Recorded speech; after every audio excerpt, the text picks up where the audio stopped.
Gentleman from Rhode Island. Thank you, Mr. Chairman. Congressman Kennedy. Welcome, Mr. Liddy.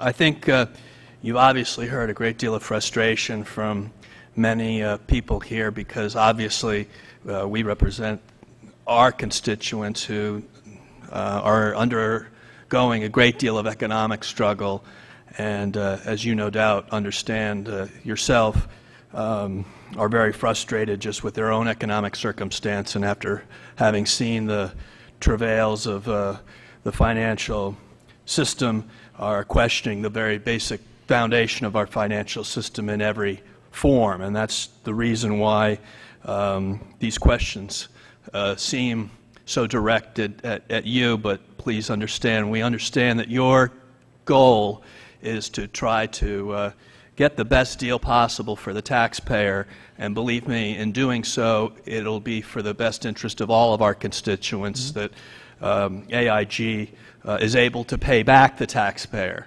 And certainly, I think all of us are interested in that, and certainly taking your expertise to be able to do that will be something that we're all interested in seeing being fruitful and successful.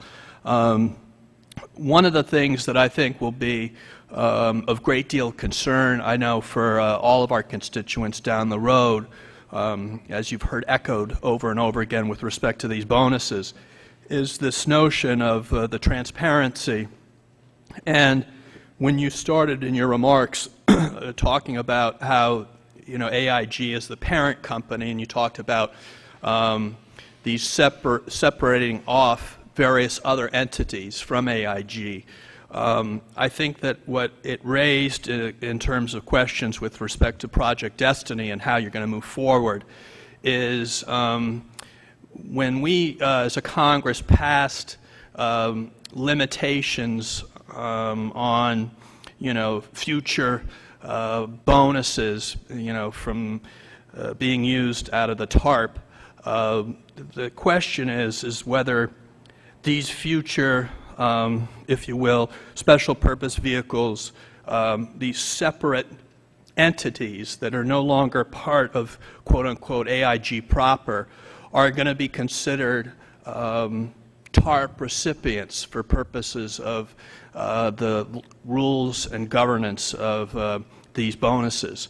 And as such, you know, all I know is that if my constituents here a couple years down the line that there's a subsidiary of a TARP recipient whose CEO is pulling down some huge bonus, albeit it's a successful subsidiary and, you know, it's helping to kick back the dollars that we need for the taxpayers overall, it's just going to drive them nuts.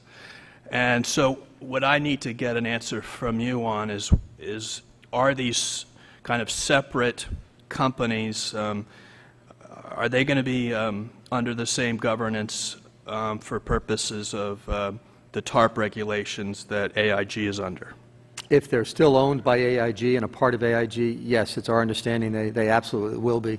There'll come a point in time when they're completely disassociated from AIG. They're totally separate companies. That'll be a good day because that means we will have gotten dollars, and we've used those dollars to repay the federal government, either the loan to the Federal Reserve or the TARP dollars. I suspect when that occurs, because they will not be TARP related at all, then they would not be subject to it. But that would be a good thing. As long as they're owned by AIG and a part of AIG, and AIG is subject to TARP dollars, then the subsidiary and pieces of AIG are subject to it. Mr. Chairman, I just call your attention to this. I think it's going to be a fine line where we're going to have to watch, because I guarantee it's going to come back and bite us all in the behind if we're not careful in terms of what constitutes something that's owned by AIG or something that's now no longer part of AIG because it's been spun off by AIG. American people aren't going to look at it so clearly as you know, maybe lawyers might, and we're all going to be in the soup politically if we're not careful. And I just would like to make sure that we're very sensitive to that. for purposes of the fact that down the road, we're going to need to go back to the taxpayer on occasion to get them to, you know, have their confidence in their federal government. And if they don't have confidence that we were true to our word at the beginning, and if they perceive that there was some kind of shades of gray here that were, you know, held back and not fully forthcoming, they're going to feel as if nothing was on the level. And I just worry about the kind of perception that it's going to create in terms of future efforts on our part to get any kind of support in the future for our financial system, which, of course, as you know, has been key to our being able to recover the confidence that we needed in order to keep this financial system from going completely belly up. I'd also like to ask, just in Gentleman's conclusion... time has expired. Okay. Gentleman's time has expired. Thanks. Congressman Turner.